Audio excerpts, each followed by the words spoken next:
war and freedom එහෙම නැත්නම් යුද්ධය සහ නිදහස කියන්නේ මේ දවස්වල අපිට වැඩියෙන්ම ඇහෙන වචන දෙකක්. ඇමරිකාවේ ඔපරේෂන් එපික් ෆියුරි, ඊශ්‍රායලයේ ඔපරේෂන් රෝරින් ලයන්. ඉතින් මේ ඒකාබද්ධ මෙහෙයුම ඉරානයට එරෙහිව පටන් අරගෙන මේ වෙන විට සතියට වඩා වැඩි කාලයක් ගත වෙලා තියෙනවා. එමෙන්ම මේ මෙහෙයුම පටන් ගද්දිම ඇමරිකානු ජනාධිපති මාධ්‍ය සාකච්ඡාවකදී ප්‍රකාශ කළේ මේ මෙහෙයුම කරන්නේ තමන්ගේ නිදහස සහ ප්‍රජාතන්ත්‍රවාදීන් වීදිවල සටන් කරන ඉරාන සාමාන්‍ය ජනතාව වෙනුවෙන් කියලා. ඔහු මේකට අමතරව තව ප්‍රධාන කරුණු දෙකක් ඉදිරිපත් කළා. ඉන් එකක් වන්නේ ඉරානයේ මේ වෙන විටත් නියුක්ලියර් වෙපන් එකක් හදන්න. එහෙම නැත්නම් එයාලා තමන් ළඟ තිබෙන යුරේනියම් වෙපන් ග්‍රේඩ් එකට 90%ක ප්‍රතිශතයට එන්රිච් කරන්න ඉතාමත් ආසන්නයි කියන එක. නමුත් මේ වෙන විට මෙම ආක්‍රමණයෙන් සතියකට වඩා වැඩි කාලයක් ගත වෙලා තිබ්බත් මම දකින විදිහට ඇමරිකාවට තමන් ඉරාන භූමිය තුල බලාපොරොත්තු වුණ ඒ සාමාන්‍ය ජනතාවගේ සහයෝගය ලැබිලා නැහැ. ඒ වගේම ඇමරිකාව බලාපොරොත්තු වුණු අරමුණු වලට ළඟා වීමට ඔවුන්ට හැකියාවක් ලැබිලත් නැහැ. ඉතින් මේ යුද්ධයේ ග්‍රවුන්ඩ් සිටුේෂන් එක ගැන අපි මේ දවස්වල කතා කරොත් එහෙම ඇමරිකාව මේ යුද්ධය ආරම්භයේදීම සමත් වුණා ඔවුන්ගේ එයා ස්ට්‍රයික් මගින් ඉරානයේ අධ්‍යාත්මික නායක අයතුල්ලාල් ඛමේනි මෙන්ම ඉරානයේ ප්‍රධානම හමුදා nayakan 40කට වඩා ප්‍රමාණයක් ඝාතනය කරන්න. ඒ වගේම ඔවුන් සමත් වුණා ඉරානයේ සතු තිබු ප්‍රධානම භූගත බංකර් සහ ඒ වගේම භූගත මිසයිල් ගබඩා සහ ප්‍රධානම යුද හමුදා මධ්‍යස්ථාන සහ ආර්ථික මධ්‍යස්ථාන විනාශ කළා දාන්න. ඒ වගේම ඉරාන පැත්තෙන් කතා කරොත් එimhe ඉරානයේ සමත් වෙලා තියෙන මේ වෙන විට මැද පෙරදිග කලාපයේ තිබෙන ඇමරිකානු හමුදා කඳුරු වලට නොකඩවා ප්‍රහාර එල්ල කිරීමට නිර්වද්‍යතාවකින් යුතුව. ඉතින් මේ කොහොම වුණත් ඇමරිකාව තමන් බලාපොරොත්තු වෙන අරමුණ තාමත් ඉටු කරගත්තේ නැහැ කියන්නේ බොහෝ දුරට ඇමරිකාවට සිදුවෙන ඉඩ තියෙනවා මේ ඉරානයට වෙත ගොඩබිම් ප්‍රහාරයක්. එහෙම නැත්නම් ග්‍රවුන්ඩ් ඉන්වේෂන් එකක් සිදු කරන්න. ඉතින් මේ ග්‍රවුන්ඩ් ඉන්වේෂන් එකට ඇමරිකාව ගියොත් එහෙම බොහෝ දුරට ප්‍රධාන කාරණා 4ක් මත මෙම ගොඩබිම් ආක්‍රමණය ඇමරිකාවට අසාර්ථක වෙන්න. එහෙම නැත්නම් ඇමරිකාව පසුබහින්න තියෙන ඉඩකඩ වැඩි. ඒක ඉතින් අද SL Mine Zone තුලින් අපි අද කතා කරන්න යන්නේ මෙන්න මේ ගොඩබිම් ආක්‍රමණයකදී ඇමරිකාව අසාර්ථක වෙන්න පුළුවන් ප්‍රධාන කාරණා 4 ගැන.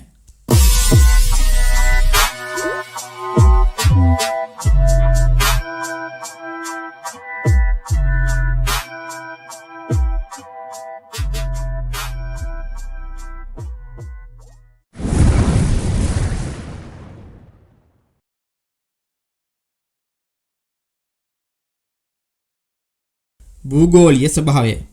ඉරානය යනු හුදෙක් සිතියමක ඇති රටක් නොවේ. එය ස්වභාව ධර්මය විසින්ම නිර්මාණය කරන ලද දැවැන්ත බලකොටුවකි. වර්ග කිලෝමීටර් මිලියන 1.6ක් වන මෙම භූමිය ආක්‍රමණය කිරීම මිලිටරිමය වශයෙන් ඉතාමත් අපහසු ක්‍රියාවකි.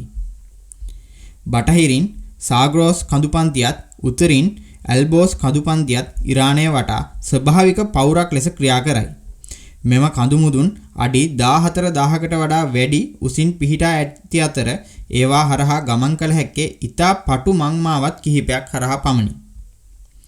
නවීන යුද ටැංකි සහ සන්නද්ධ රථවලට මෙවැනි කඳුකර ප්‍රදේශවල වේගයෙන් ගමන් කළ නොහැක. ඒවා පටු මාර්ගවල සිරවන අතර කඳු මුදුන් වල සැඟවී සිටින දේශීය සටන්කාමීන්ට ඇන්ටි ටැංක් මිසයිල මගින් මේවා ඉතා පහසුවෙන් විනාශ කළ හැකියි. කදුපන්තිය පසු කළද ආක්‍රමණික හමුදාවන්ට මුහුණ දීමට සිදුවන්නේ දෂ්ට්-ඊ-කවීර් සහ දෂ්ට්-ඊ-ලූඩ් යන දැවැන්ත ලුණු කාන්තාරවලටයි. මෙහි උෂ්ණත්වය සෙල්සියස් අංශක 50 ඉක්මවන අතර එය ඕනෑම නවීන හමුදාවක කාර්මික උපකරණ සහ සෙබළුන්ගේ මානසික ශක්තිය බිඳ දැමීමට සමත්ය. දෙවන ප්‍රධානම සාධකය වන්නේ සැපයුම් ජාලය. එහෙම නැත්නම් ලොජිස්ටික් චේන්. මිලිටරි විශේෂඥයින් පවසන්නේ හමුදාවන් සටන් කරන්නේ ආයුධ වලින් වුවද යුද්ධය දිනන්නේ සැපයුම් ජාල මගින් බවයි. ඉරානය වැනි දැවැන්ත රටක මිලියන 80ක ජනතාවක් සහ විශාල භූමියක් පාලනය කිරීම නම් අවම වශයෙන් සෙබළුන් ලක්ෂ 10කට වඩා අවශ්‍ය වේ. මෙම සෑම සෙබළුකටම දිනපතා ආහාර, ජලය සහ බෙහෙත් සහ පතරම් සැපිය යුතුයි. මෙම සැපයුම් රථපෙළ කිලෝමීටර් 100,000 ගණනක් දුරට ඇදී යද්දී ඒවා සැඟවි සිට පහර දෙන සටන්කාමින්ගේ ප්‍රධාන ඉලක්ක බවට පත්වේ. එකම එක පාලමක් හෝ උමම් මාර්ගයක් පුපුරා හැරීමෙන් මුළු හමුදාවකටම අවශ්‍ය ඉන්ධන සහ ආහාර මාර්ගය අහුරා දැමිය හැකියි. ඉරානය ප්‍රමාණයෙන් ප්‍රංශය, ජර්මනිය සහ ඉස්පාඤ්ඤ යන රටවල් තුනේම එකතුවට වඩා විශාලයි. මෙවැනි භූමියක සැපයුම් ජාලයක් පවත්වාගෙන යාම ඕනෑම සුපිරි බලවේතුගේ ආර්ථිකය බංකොලොත් කරන ක්‍රියාවකි.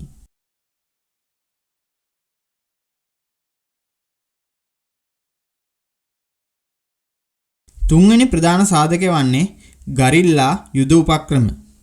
සාම්ප්‍රදායික හමුදාව පරාජය කළද සැබෑ යුද්ධය ආරම්භ වන්නේ ඉන්පසුවයි. ඉරානය දශක ගණනක් තිස්සේ සිය ජනතාව පුහුණු කර ඇත්තේ අසම්මිතික ගරිල්ලා යුද්ධයක් සඳහායි.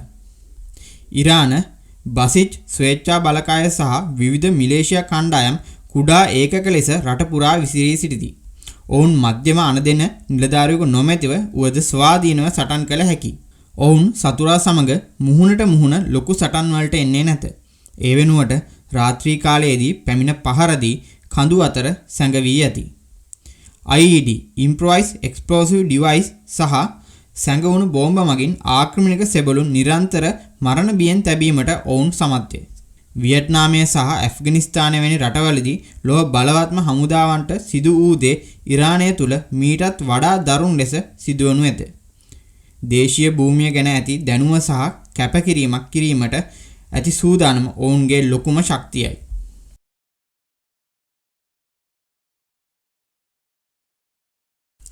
හතරවෙනි ප්‍රධාන කරුණ වන්නේ දේශපාලන පීඩනය. ඕනෑම විදේශී ආක්‍රමණයක් අවසන් වන්නේ යුද පිටියේදී නොව ආක්‍රමණික රටේ දේශපාලන වේදිකාව මතයි. යුද්ධය දිග්ගැසෙන විට ආක්‍රමණික රටට තමන්ගේ තරුණ සෙබළුන්ගේ මඩ සිරුරු දහස් ගණනින් සිය රටට ගෙන යාමට සිදුවේ. මෙය එම රටවල ජනතාව රජයට එරෙහිව කැරලි ගැසීමට හේතු වේ.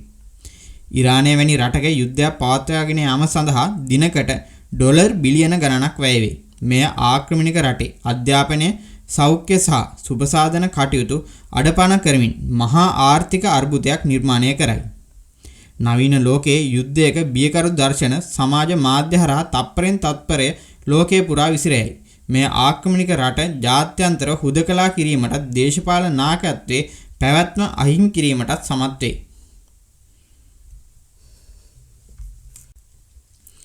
ඉරානය ආක්‍රමණය කිරීම යනු හුදෙක් සිතියමක ඉරක් ඇඳීම වැනි සරල දෙයක් නොවේ. එය ස්වභාවික බාධක, සංකීර්ණ සැපයුම් ජාල, නිමනෝන ගරිල්ලා සටහන් සහ දරාගත නොහැකි දේශපාලන පීඩනයක් සහිත මරණ මංකඩකි. ඉතිහාසය පෙන්වා දී ඇති පරිදි භූමිය දිනාගතද ජනතාවගේ හදවත් සහ දේශපාලන කැමැත්ත දිනාගත නොහැකි යුද්ධය සෑම විටම අවසන් වන්නේ ආක්‍රමණිකයාගේ පරාජයයෙනි.